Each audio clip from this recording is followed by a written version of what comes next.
muy hermosos. Este es uno de ellos. En realidad tiene mucho contenido, hermanos. En realidad tiene, ¿verdad?, una fuerza especial para alentarnos a estar consagrados a nuestro Señor de forma diaria. Gracias a Dios por esta tarde y gracias a Dios porque tenemos una visita también. Un joven que no había visto. ¿Puedes ponerte de pie, amigo, y podernos decir tu nombre? Sí, mi nombre es José Reyes Juárez Méndez. José Reyes Juárez Señor Méndez. Nuestro Señor Jesucristo y a ustedes. Gracias. ¿Puedes sentarte? ¿Nos visitas a algún lugar en especial, alguna iglesia? La verdad es que dejé muchos años de congregarme y pues aquí estoy. Gracias, hermano. Dios te bendiga. Amén. Gracias. Pues, hermanos, vamos a continuar, ¿verdad?, con la serie que hemos estado estudiando los domingos por la tarde. Como ustedes saben, en esa serie, ¿verdad?, he tratado de ejemplificarla, de mostrarla como una vivencia, ¿verdad?, con respecto precisamente a la segunda venida de Cristo. Ya habíamos mencionado esto, ¿verdad?, que Ana fue un personaje, ¿verdad?, que solamente está introducido en una historia de la profecía futura bíblica, lo mismo que Susana. Son los paralelos. Ana, siendo creyente, fue arrebatada con el Señor, y Susana, siendo no creyente, continúa en esta tierra después del arrebatamiento. El arrebatamiento, hermanos, es el suceso en el cual nuestro Señor Jesucristo viene por los suyos, por su iglesia. Ese evento da inicio a lo que se conoce en la Escritura como la tribulación. Y la tribulación es un periodo de 7 años. Y la tribulación está dividida en acontecimientos de forma natural en 3 años y medio, como la misma Escritura lo especifica. Esos 3 años y medio, ¿verdad?, marcan precisamente un proceso en el cual el anticristo llegará y hará un pacto con Israel, hará también que las naciones de este mundo se globalicen, se unifiquen con un propósito, con el propósito de engañarlos. Y ese engaño, ¿verdad?, precisamente estará basado en la paz momentánea que traerá. Pero a los 3 años y medio romperá el pacto con Israel y se mostrará tal cual es. Hasta aquí, en esta síntesis muy breve, creo que vamos todos ya en línea, ¿no?, para poder continuar. El tema de hoy, de esta serie que se llama Lo que está por suceder, el tema se llama El Cordero desata los sellos. El Cordero desata los sellos. Voy a leerlo en esta precisamente forma que he estado. Han pasado 3 años desde la gran desaparición. El mundo ha experimentado grandes cambios. El mundo se ha globalizado y ha quedado bajo control de un solo líder mundial, quien controla a los 10 gobiernos más poderosos del mundo. Susana, nuestro personaje incluido en esta historia futura, es testigo de cómo las guerras entre las naciones se han solucionado a costa de pactos legislados promovidos por este gran líder político. Sin embargo, las cosas parecen estar cambiando. Israel, quien firmó uno de los pactos más importantes, está empezando a mostrar inconformidad. El anticristo, quien todavía no se revela tal cual, ha roto algunos acuerdos y ha corrompido a los líderes del mundo y entre ellos a algunos líderes judíos. El anticristo desea hacer de Jerusalén la sede capital de este gobierno mundial y liderar desde el mismo templo judío recién edificado. Los seguidores del anticristo han empezado a perseguir a las personas que no aceptan ser selladas en la mano o en la frente. Los consideran un peligro y gente hostil. Ellos han manifestado no tener la intención de unirse a esta clase de sistema mundial y que en estos últimos tiempos han manifestado grandes multitudes creer en el mensaje de 144,000 judíos que predican el Evangelio de Cristo y el Evangelio del juicio. No solo Susana, sino la población en general, está experimentando lo que nunca se había experimentado: un gobierno mundial controlador, un gobierno violento contra todo aquel que no se alinee a las disposiciones emitidas por su líder. Muchos de los hombres ricos se han enriquecido mucho más y los pobres han quedado más pobres en la miseria. Susana sabe que no queda más que sujetarse al gobierno totalitario de esa época. Tiene temor de ser despojada de sus bienes, como ha pasado con aquellos que no aceptaron la identificación del sello impuesto como medida del control en las operaciones financieras. Ella piensa: si alguien me hubiera dicho lo que vendría, me habría preparado. Ella no sabe que allá, cerca del año 90 después de Cristo, un hombre exiliado a la soledad y expuesto a vivir bajo las inclemencias en una isla destinada para los criminales, para las personas más terribles y para los opositores al Imperio Romano, este hombre había recibido una revelación de Dios. Juan el apóstol sería el último de los apóstoles vivos en ese tiempo. Un anciano cuya fe le llevó a sufrir por el Evangelio recibió a detalle la profecía más extensa sobre el juicio final. Y lo que el mundo de Susana estaba experimentando ya estaba escrito. Al fin, se unía en un punto de forma perfecta en la historia los eventos y la profecía. Vayamos a Apocalipsis capítulo número 6.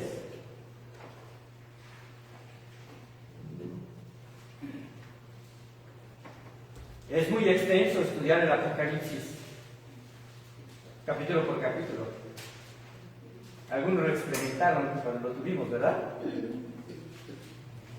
Cada semana, 2 horas. Y quizás fueron como 8 meses, si no mal recuerdo, ¿verdad?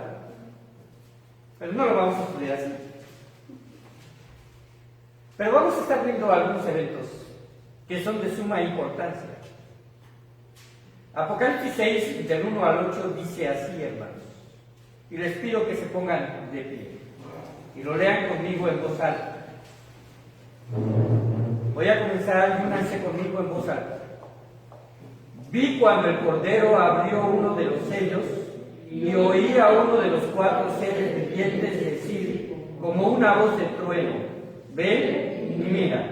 Y miré, y aquí un caballo blanco, y el que lo montaba tenía un arco, y le fue dada una corona, y salió venciendo y para vencer. Cuando abrió el segundo sello, oí al segundo ser viviente que decía: ven y mira. Y salió otro caballo, bermejo, y al que lo montaba le fue dado poder de quitar de la tierra la paz, y que se matasen unos a otros, y se le dio una gran espada. Cuando abrió el tercer sello, oí al tercer ser viviente que decía: ven y mira.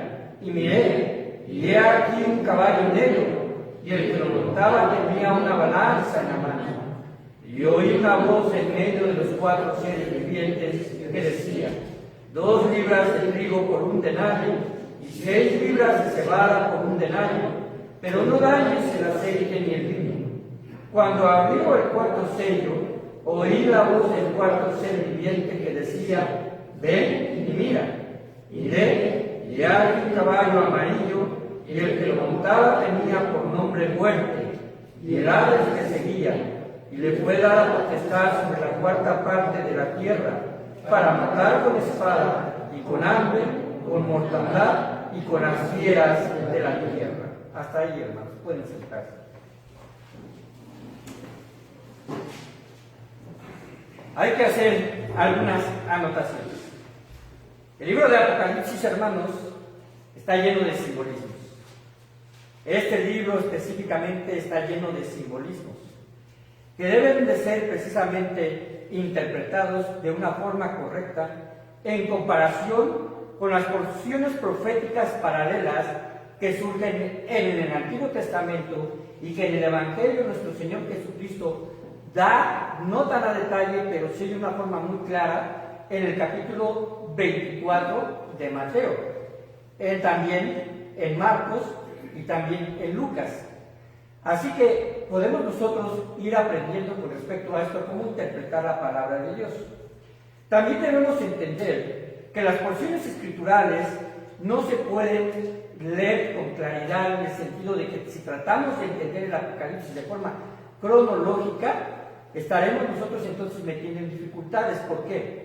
Porque cuando se habla de los sellos, cuando se habla de las trompetas, cuando se habla de las copas, algunos eventos van a surgir de forma paralela con otros. Es decir, estos primeros 4 jinetes, a los cuales se les ha denominado los 4 jinetes del Apocalipsis, es el inicio, la introducción de lo que es la tribulación, y que pueden abarcar, en el caso del primer caballo, pueden abarcar prácticamente los 3 años y medio, y se van empalmando, ¿verdad?, el siguiente, y así sucesivamente. Pero cuando habla de las trompetas, y habla de algunos sucesos, sobre todo meteorológicos, cuando habla acerca de que las estrellas se caen, cuando habla acerca de los terremotos, y todo esto se van entonces compaginando de forma paralela unos con otros. De hecho, los sellos son 7, si ustedes lo vieron. El último sello se ha de cumplir cuando surjan las copas de la ira del Señor, prácticamente en las últimas semanas de los 7 años, de la que se conoce como la gran tribulación. Así que en este pasaje vamos a entender también cómo está lleno de simbolismos, entendiendo primeramente que habla de un cordero. Dice el versículo 1, vi, y está hablando Juan, como el cordero abrió uno de los sellos. El cordero, hermanos, indudablemente se refiere a nuestro Señor Jesucristo. Así que podríamos empezar preguntándonos entonces lo siguiente: el cordero va a abrir los sellos. ¿Qué son estos sellos? Bueno, lo que Juan el apóstol vio también se narra en el capítulo número 5 con respecto al cordero. Vayamos al capítulo 5, versículo 1. En realidad, si no cerraron sus Biblias, ahí va a aparecer, ¿cierto? Dice el versículo número 1: y vi en la mano derecha del que estaba sentado en el trono un libro escrito por dentro y por fuera, sellado con 7 sellos. El que está sentado en el trono es Dios, y él tiene un libro escrito por dentro y por fuera, sellado con 7 sellos. Entiéndase que aquí está traducido libro, pero en realidad se trata de rollo. Está un rollo en su mano. Es como si yo agarrara una hoja y la hiciese así, de alguna forma, vamos a decirlo, como se dice, como taco, ¿no? Se enrollara de esa forma, pero un rollo de los papiros, ¿verdad?, de los pergaminos, eran rollos bastante grandes, que se podían incluso, ¿verdad?, poder a veces hasta abrazar. Bueno, un rollo vamos a decirlo así, de esas características. Y dice el versículo número 1, que ese sello estaba escrito por dentro y por fuera, como ustedes tienen sus Biblias. Hagan de cuenta que si tienen un libro, una página de un libro, y la arrancaran, la enrollan, hay letras por dentro y hay letras por fuera. Pero está sellado con 7 sellos. Y vi a un ángel fuerte que pregonaba a gran voz. Es la primera, una de las pocas veces que se menciona a un ángel como un ángel fuerte. Es decir, probablemente se trate de un arcángel. ¿Quién es digno? Y pregunta a este ángel: ¿quién es digno de abrir el libro y desatar sus sellos? Y ninguno, ni en el cielo, ni en la tierra, ni debajo de la tierra, podía abrir el libro, ni aún mirarlo. Obviamente leerlo. Y lloraba yo mucho, dice Juan, porque no se había hallado a ningún digno de abrir el libro, ni de leerlo, ni de mirarlo. Y uno de los ancianos me dijo: no llores. Para este momento ya hemos pasado del capítulo 4, ¿verdad?, del libro de Apocalipsis, donde se mencionan los ancianos. Estos ancianos se ejemplifican a la iglesia, aquellos que estarán sentados en tronos y depositarán sus coronas a los pies del Cordero. Y ellos gritarán alabanzas, ellos cantarán alabanzas. Uno de estos ancianos, ¿verdad?, tiene el honor de decirle precisamente a Juan: no llores. Y hace una afirmación importante, identificando quién es este personaje digno de abrir los sellos. He aquí que el león de la tribu de Judá, la raíz de David, ha vencido para abrir el libro y desatar sus 7 sellos. Aquí se muestra de forma implícita una condición para el personaje al cual tendría la autoridad de abrir los sellos, y este personaje tendría que vencer. ¿Qué tendría que vencer? La muerte misma. Nuestro Señor Jesucristo venció la muerte. Nos da vida eterna a través de eso, y tenemos nosotros confianza en la resurrección. Pero allá en los cielos, ¿verdad?, nuestro Señor Jesucristo se hizo acreedor. ¿Por qué? Porque en el momento que Él abra los sellos, Él reclamará lo que es suyo. Lo que sucede en el capítulo 4 y 5 de Apocalipsis está sucediendo allá en las esferas celestiales. Pero lo que está sucediendo en el capítulo 6 va a estar sucediendo en esta tierra. Así que ahí en donde se mencionan los 4 jinetes y sus caballos, esto cae en el periodo de los 3,5 años iniciales de la tribulación, y quizás al final, ¿verdad?, el último sello sea también un periodo de transición. El último, caballo es un periodo de transición hacia lo que se conoce como la gran tribulación. Así que, hermanos, esto es lo que está dando inicio. Jesús se le menciona como el único digno de abrir los sellos y dar inicio a lo que se menciona precisamente en el capítulo número 6. A dar inicio al juicio del fin del mundo. Lo que tiene Él en sus manos es un título de propiedad. Un título de propiedad. A semejanza de los rollos que se utilizaban en las cortes griegas y romanas, cuando se adjudicaba a una propiedad a alguien. El rollo se presenta como un empalme de 7 escritos sellados. ¿Qué quiere decir? Que si tomara yo una hoja y la enrollara, representaría quizás, ¿verdad?, vamos a decirlo así, el 7º sello, porque este quedaría hasta al final. Se sella con cera, era lo que hacían en ese tiempo.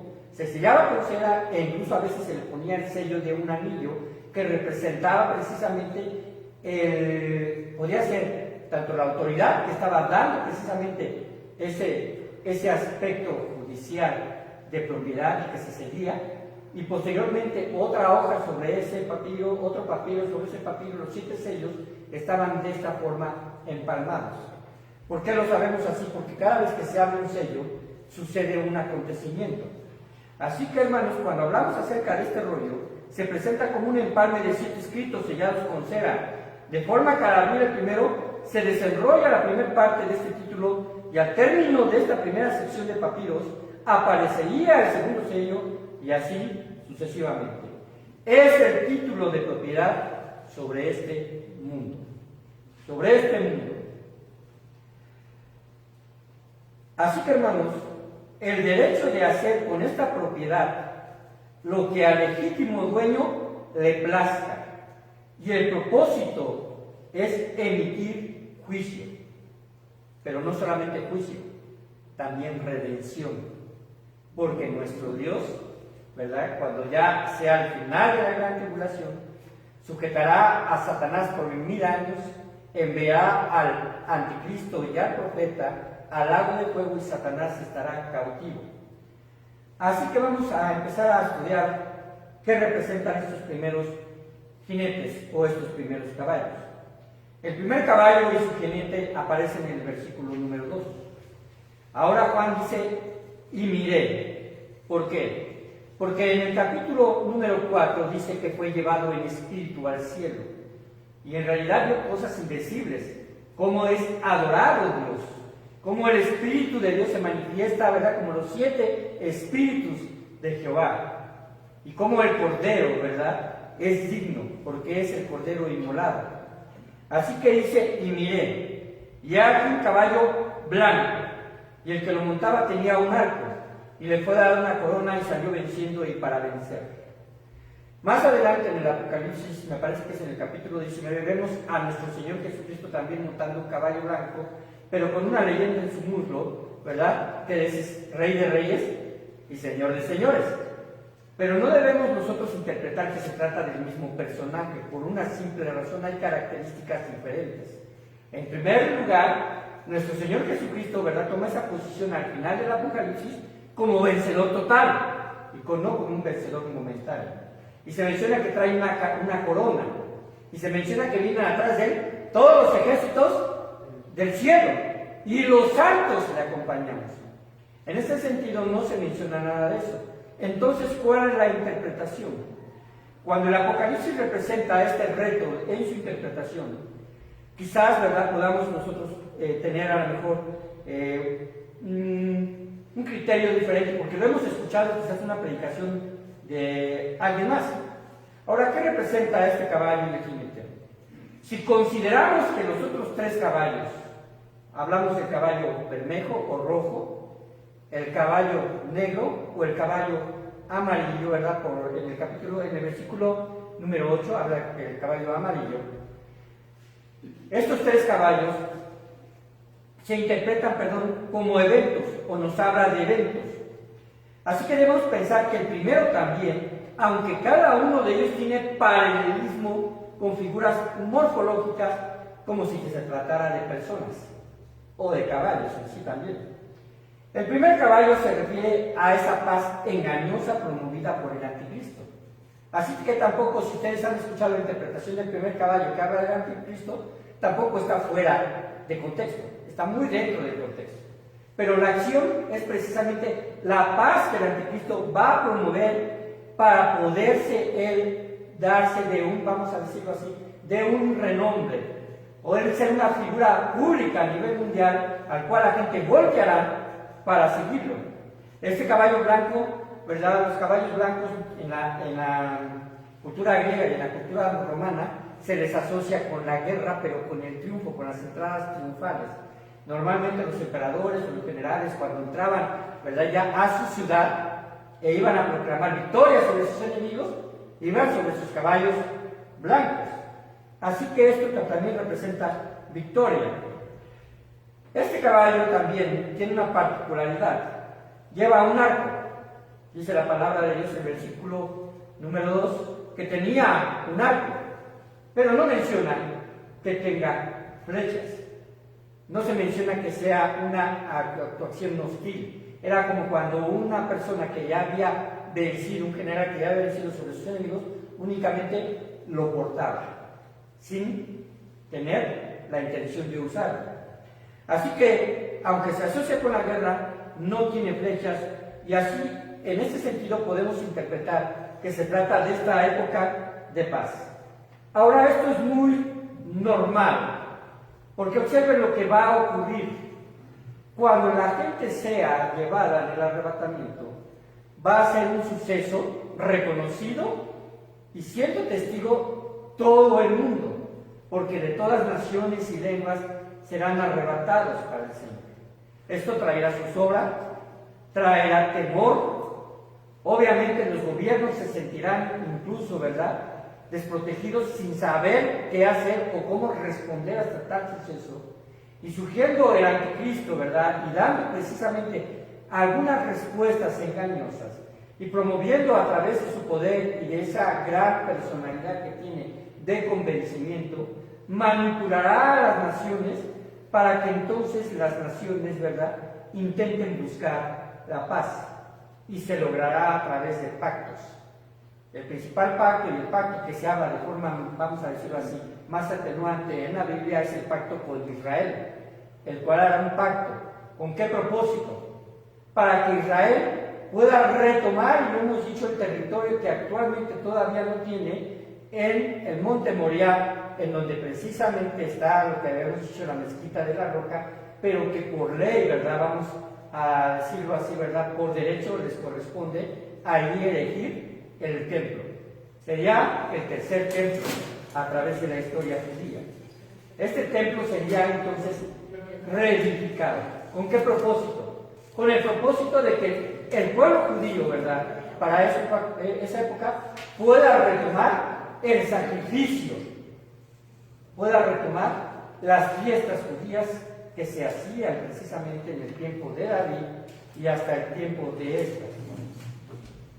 Cuando esto suceda, hermanos, entonces el anticristo va a actuar de otra forma. Esta acción hecha por el anticristo, es decir, la acción de la paz, de promover la paz, será el cepo de la trampa. El mundo volverá hacia él y él logrará lo que nadie ha logrado, una era dorada de seguridad, pero de muy poca duración. Pablo escribe en sus cartas y dice, cuando veas paz y seguridad, dice entonces, debemos de tener o huir, dice. Debemos de tener, ¿verdad? En ese sentido, la gente debe de saber que es una paz engañosa. ¿Qué representa el segundo caballo? El segundo caballo y su jinete aparece en el versículo número 13.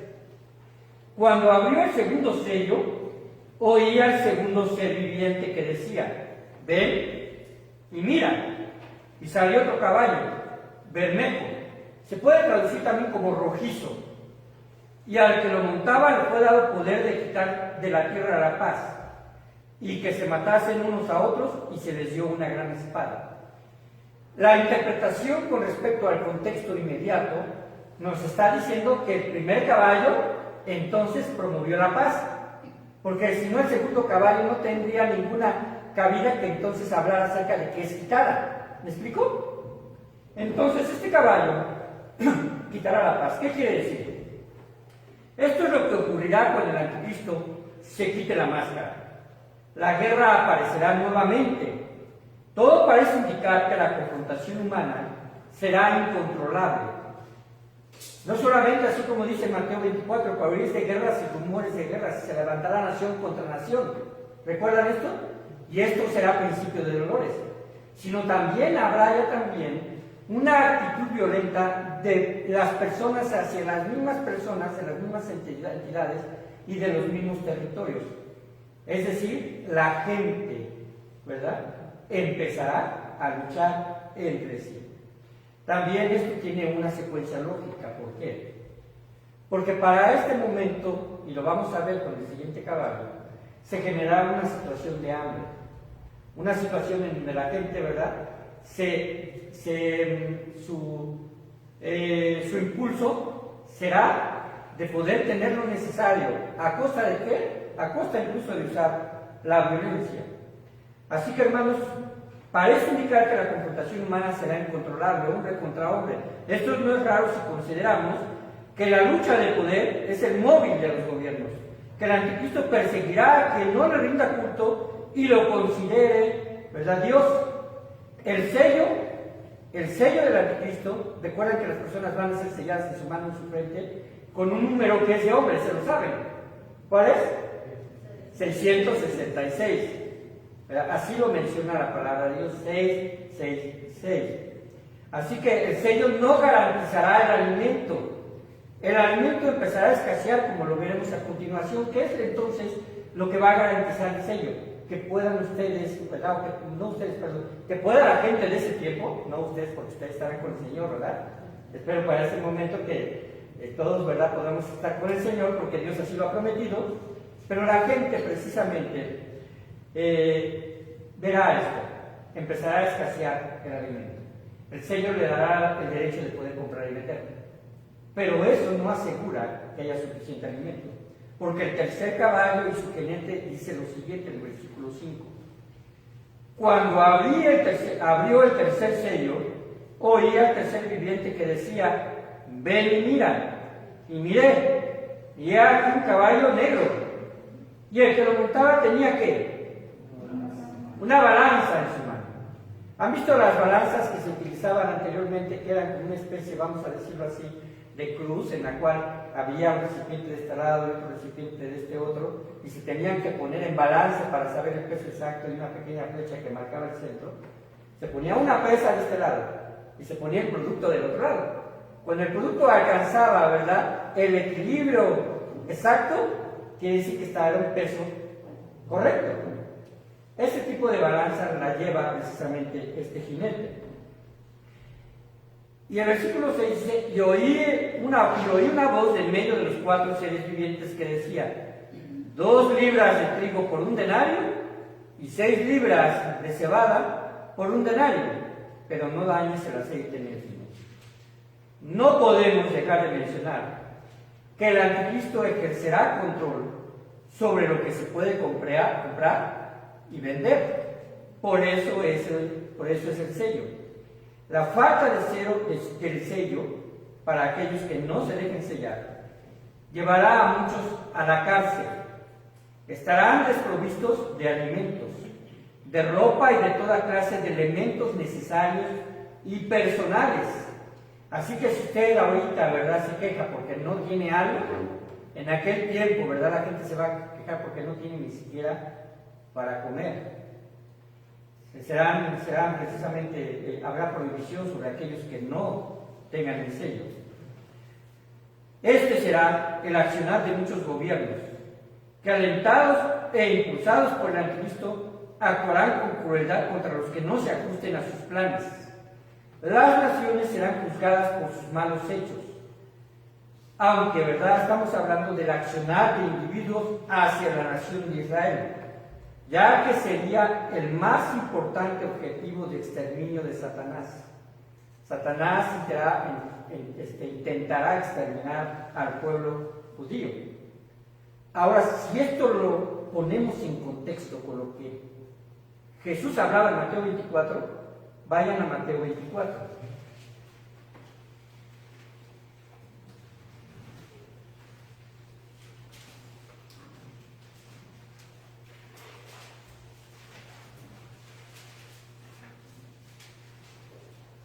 Mateo 24 habla de guerras y rumores de guerras, ¿cierto o no?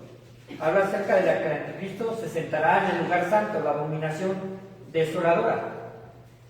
La gente tendrá que ser sellada para hacer operaciones financieras, comprar o vender.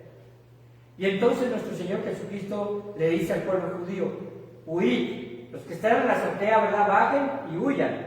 Y habla de las mujeres que están en cinta, que oren para que su huida no sea en invierno, su salida no sea en invierno. Pero al terminar el capítulo 24, empieza una serie de parábolas en el capítulo número 25. Todas estas parábolas, hermanos, están precisamente referidas al pueblo de Israel y sobre el tiempo del fin. A veces se llegan a sacar de contexto y se malinterpretan. Pero lo que está diciendo en el capítulo 25 nuestro Señor Jesucristo está hablando acerca de los acontecimientos y la falta de preparación del pueblo de Israel para ese tiempo. Y cuando nos vamos hasta el versículo número 31, habla de un juicio. ¿Cómo se llama este juicio? El juicio de las naciones. ¿Lo tienen ahí? Cuando el Hijo del Hombre venga en su gloria, y está hablando de la última etapa, cuando el Señor Jesucristo ya esté aquí y haya pisado el monte de los olivos, al final, en el último día de la gran tribulación, todos los santos ángeles con él,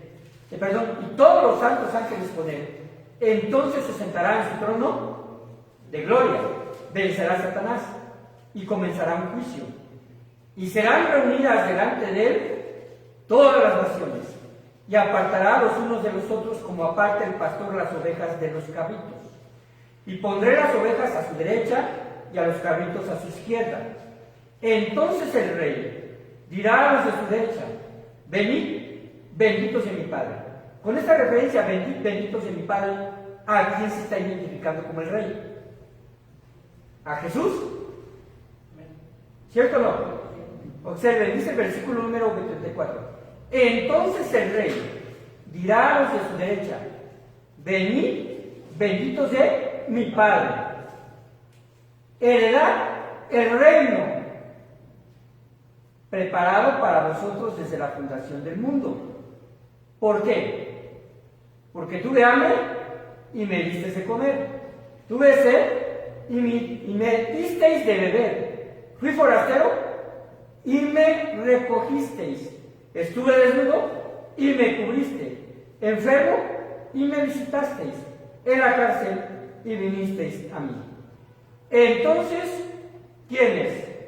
Los justos le responderán diciendo: Señor, ¿cuándo te vimos hambriento y te sustentamos, o sediento y te dimos de beber? ¿Y cuándo te vimos forastero y te recogimos, o desnudo y te cubrimos? ¿O cuándo te vimos enfermo o en la cárcel y vinimos a ti? Y respondiendo el rey les dirá: de cierto os digo que en cuanto lo hicisteis a uno de estos mis ¿qué? Hermanos, este es otro indicador de que eran personas salvas. Más pequeños a mí lo hicisteis. Entonces dirá también a los de la izquierda: apartaos de mí, malditos, al fuego eterno, preparado para el diablo y sus ángeles. Porque tuve hambre y no me disteis de comer. Tuve sed y no me disteis de beber. Fui forastero y no me recogisteis. Estuve desnudo y no me cubristeis. Enfermo y en la cárcel y no me visitasteis. Entonces también ellos le respondieron diciendo: Señor, ¿cuándo tenemos hambriento, sediento, forastero, desnudo, enfermo o en la cárcel y no te servimos? Entonces le responderá diciendo: de cierto os digo que en cuanto no lo hicisteis a uno de estos mis más pequeños, tampoco a mí lo hicisteis. E irán estos al castigo eterno y los justos a la vida eterna. Si nosotros utilizáramos esta metáfora, ¿verdad? Si nosotros utilizáramos esta parábola para hablar de la salvación, caeríamos en el error de que la salvación es por obras. ¿Lo identificó? ¿Por qué? Porque tuve hambre y me diste de comer, tuve sed y me diste de beber. Y entonces venir, ¿verdad?, al reino preparado por mi Padre. Pero no está hablando de eso, está hablando de la época, asumiendo que en el versículo 31 está hablando de que cuando el Señor Jesucristo ya se sienta en su trono a juzgar a las naciones, ya habrá juzgado al diablo, estará sentado ahí y entonces juzgará a quienes: a los justos, a los convertidos de la gran tribulación. Va a haber, hermanos, va a haber realmente mucho antagonismo entre los creyentes de la gran tribulación y los incrédulos de la gran tribulación. ¿Por qué? Porque el amor de muchos se enfriará. Los impíos no tendrán compasión de los encarcelados, de los enfermos, de los sedientos. Pero si los creyentes que en ese tiempo, ¿verdad?, recibirán al Señor Jesucristo en su corazón, y que muchos de ellos morirán decapitados, y eso lo vamos a ver más adelante, ellos tendrán la responsabilidad de dar testimonio a través de sus obras. ¿Con quién? Con los enfermos, con los desnudos, con los encarcelados. Y esa es la diferenciación que hace aquí con respecto precisamente al carácter de los hombres en esas últimas etapas. Vayamos a caballo 4. El cuarto caballo es jinete, y estamos casi por terminar. Versículos 7 y 8. Cuando abrió el cuarto sello, oí la voz del cuarto ser viviente que decía: ven y mira. Miré, y aquí un caballo amarillo, y el que lo montaba tenía por nombre Muerte, y el al que seguía, y le fue dada potestad sobre la cuarta parte de la tierra para matar con espada, con hambre, con mortandad y con las fieras del campo. Ahora, hermanos, perdón, me salté un punto importante del anterior. ¿Recuerdan que llevaba una balanza y pregonaba algo este jinete? Pregonaba 2 libras de trigo por un denario y 6 libras de cebada por un denario. ¿Qué quiere decir? Que llegará el momento en el que el salario de un obrero de ese tiempo, al cual se le consideraba el denario era la porción, ¿verdad?, en dinero de lo que ganaba una persona. Podemos decir, el salario mínimo diario actualmente solamente le serviría para comprar 2 libras de trigo por un denario. Una conversión quizás más cercana, cerca de 1 kilo de harina de trigo. Es decir, si el salario mínimo, ¿verdad?, actualmente, no sé, 120 pesos, no recuerdo. Pues con eso solamente puede comprar un trigo, un kilo de trigo. La carestía y la falta de alimento les llevará solamente a la subsistencia personal. La cebada se menciona un poco más de cantidad porque la cebada es más barata. La cebada en ese entonces era utilizado como un alimento de los pobres e incluso de los animales. Hermanos, la situación se tornará caótica en relación a poder tener alimentos. Por eso es que los pobres serán más pobres Y por eso los ricos serán más ricos. Habrá una diferenciación económica muy fuerte. Habrá gente que no sufra este tipo de carestía. ¿Por qué? Porque tendrá el poder adquisitivo suficiente. ¿A costa de qué? A costa de lo que los que fueron arrebatados dejaron, a costa de ejercer presión sobre los que no permitieron ser sellados, a costa de quitarles sus pertenencias a la gente, ¿verdad? Esto ya sucedió en la Edad Media.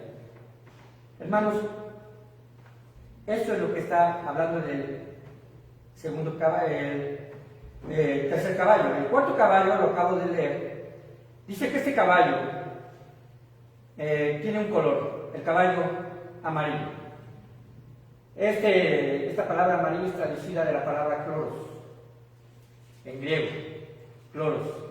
Si ustedes ven el cloro, ¿verdad?, que simplemente se conservó eso como un elemento, lo van a ver color amarillo verdoso. Esto representa también la muerte.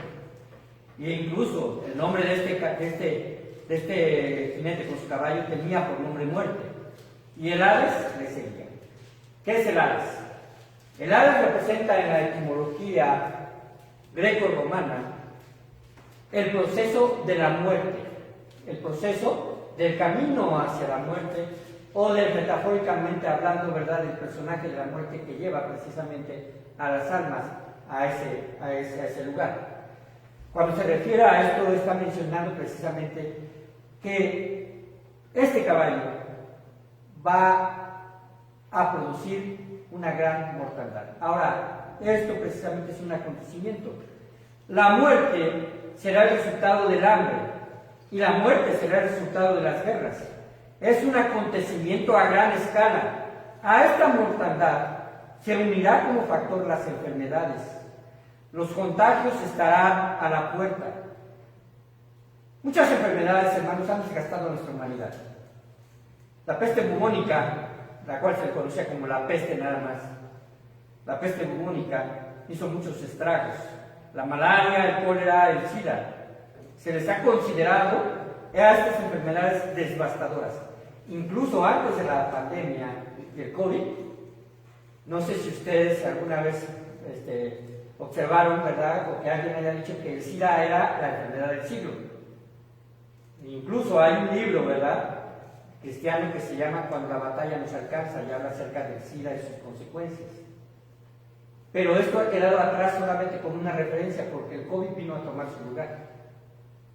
¿Por qué, hermanos? Porque ahora la realidad es que el coronavirus nos ha dado una perspectiva totalmente diferente en cuanto a las mutaciones que puede tener un virus y el alcance rápido de cómo se puede propagar, e incluso rompiendo, ¿verdad?, las fronteras a nivel mundial. Quizás surja un nuevo virus muy probablemente provocado por el ser humano, sobre todo si es utilizado como un arma de guerra. Susana no sabe que en realidad la Biblia revela Susana no sabe que en realidad la Biblia ha revelado sobre lo que vendrá. No hay duda sobre eso. Pero así como Susana, hay muchos que no solo carecen de este conocimiento, sino de lo más esencial, de Jesucristo en su vida. De Jesucristo en su vida. Ahora, hemos tocado en varias ocasiones este tema, desde diferentes puntos, pero siempre hablando de las mismas verdades. La cuestión es que incluso cuando tomamos la cena, ¿qué es lo que nosotros anunciamos? La muerte del Señor, pero ¿hasta cuándo?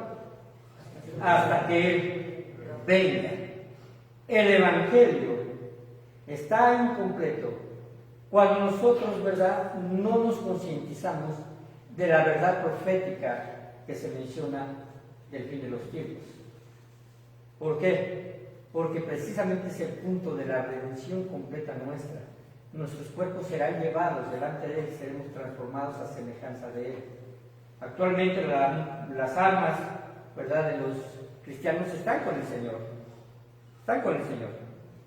Pero Dios no tiene una salvación parcial. Él tiene y nos ha prometido una salvación integral con nuestros propios cuerpos. Esto está de acorde a la primera creación del ser humano, Dios creó al hombre, ¿verdad? Con estas tres, vamos a decirlo, elementos: cuerpo, espíritu y alma.